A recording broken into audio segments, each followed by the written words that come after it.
Good evening, English speakers. How you doing? In this video, I'm going to start with a question. Can you use the word was or were to talk about something in the future or the present? Well, your textbooks and perhaps your teachers might have said, no, you cannot. But you actually can in a very few select circumstances. So we're going to talk about that today in this video. By the way, if this is your first time watching one of my videos, please drop a comment below. I would like to personally thank you and welcome you to my page. My name's David. I am not a native English speaker. English is not my mother tongue, but I do speak English as my first and strongest language. And I help non-native speakers learn the English language like natives so that they too can enjoy this beautiful language and broaden their horizons. So anyways, let's get into our lesson. I'm looking forward to connecting with you in the comments and kind of getting to know you. So this video is actually a response to a question that I got in the comments of a previous video. The previous video was titled Travel English, episode 1, and it was about making a restaurant reservation. So this was a role play between me and another teacher. We collaborated on this. His name is Tiago Materia. I've tagged his page in the description. Make sure you check out his page as well. Now, in this video, as we were talking, I used the word was to talk about something in the future. And I got some comments saying, hey David, did you make a mistake? Well, I do make mistakes. I mean, I'm not perfect. I do make mistakes in my speech sometimes. But this was actually not a mistake. All right, so let's get into it. Let me show you what I actually said. So the dialogue went something like this. Tiago says, I'd like to make a reservation. And then I ask him for his name and contact number. So I kind of interrupt what he was about to say. Like the natural flow of things would be, I want to make a reservation and I want to make the reservation for this time, this date. So I kind of stopped him there and I said, can I have your name and contact number? And then Tiago gives me his name and contact number. And then I, as the waiter or the staff at the restaurant, I'm playing a character in this video, I shift the conversation back to talking about the reservation itself, about the date and time. And what I say is, when was the reservation for? Obviously, Tiago is not making a reservation for some time in the past. That's impossible. That's ridiculous. He's clearly talking about making a reservation to come to the restaurant and have dinner at some point in the future. So the question is, how can this way of using the word was actually make sense? So there are two ways that this can make sense and where this can actually be grammatically correct. And we're going to look at the first one is based on vocabulary. It's a vocabulary-based kind of explanation. Now, this is actually not the reason why I used it in this video. This is not what I was thinking at the time, but we're going to talk about it because there are other cases where this would apply, and it's good for you to know about it.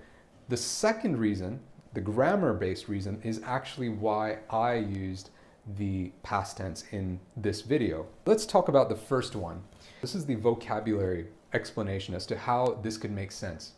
The word reservation in this scenario doesn't only have to refer to the outcome, meaning the day that the customer is going to come and have dinner at the restaurant.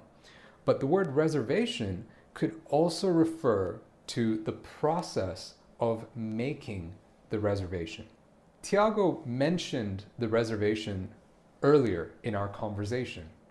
And so by me saying when was the reservation for, the reason why I'm saying that is because we're going back to a topic of conversation that we started earlier, right? So he first talked about the reservation, then we shifted away from that.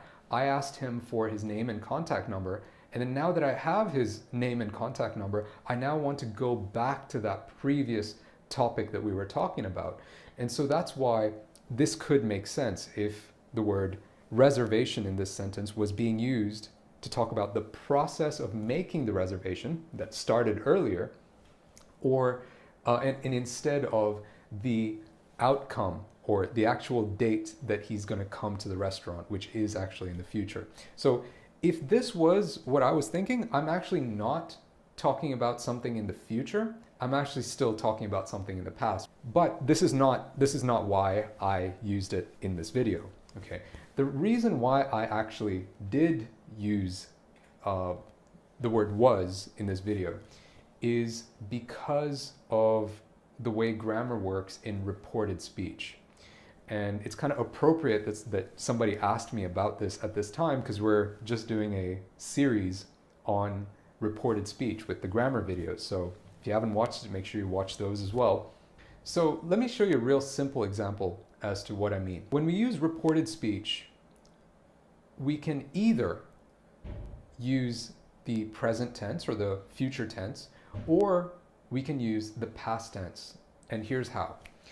Let's say person A says, my name is Pedro, okay? And I'm person B, and let's say I didn't hear him clearly, and I want him to repeat it.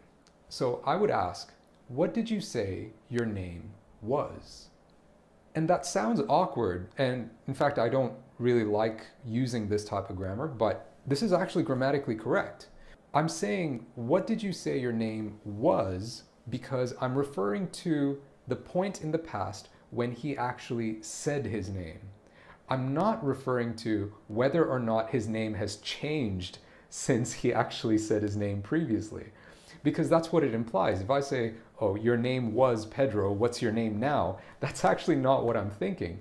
But by using this grammar, or by using this type of sentence structure, or using the word was in this way, it's grammatically correct. We're talking about what was said in the past, not about the way things actually are right now in the present. But on that note, we can also say, what did you say your name is? And in this case, this is also grammatically correct because the word is refers to the reality of things right now, which is that his name was Pedro a few minutes ago, and right now his name is still Pedro. If we now apply this to the conversation about the reservation, I'm saying, when was the reservation for? Because again, I'm actually shifting back earlier into the conversation, and I'm referring to what he said previously. So this is kind of like the same kind of principle applies as what we just talked about when it comes to reported speech. So when I say, when was the reservation for? It's very similar to me saying, when did you say the reservation was for? And that's kind of the thought process, or what was going on in my head when I actually said this. That doesn't mean I was thinking and analyzing it in my head, but you know, when I was making this video, when I was recording it, it was pretty off the cuff. We had a script, but I wasn't, you know, staring at my computer screen while recording. I had to face the camera, right?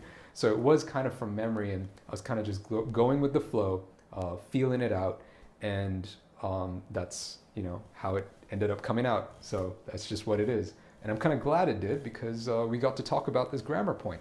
Yeah, hope you learned something. So thank you so much for watching. If you have never heard about this before, let me know in the comments, and let me know what you think about this grammar point. Do you think we should be using it? Do you think that it's too confusing and we shouldn't use it? I want to hear your thoughts. Me personally, I rarely say it. If I do say it, it's kind of like it just slips out, but I prefer to kind of go by the way things actually are in the world, rather than refer to kind of things that were said in the past. But I want to hear your thoughts on it. Let me know in the comments. Thank you so much for watching. I love you. Take care. Don't forget, I am cheering for you. Catch you in the next video. Mwah.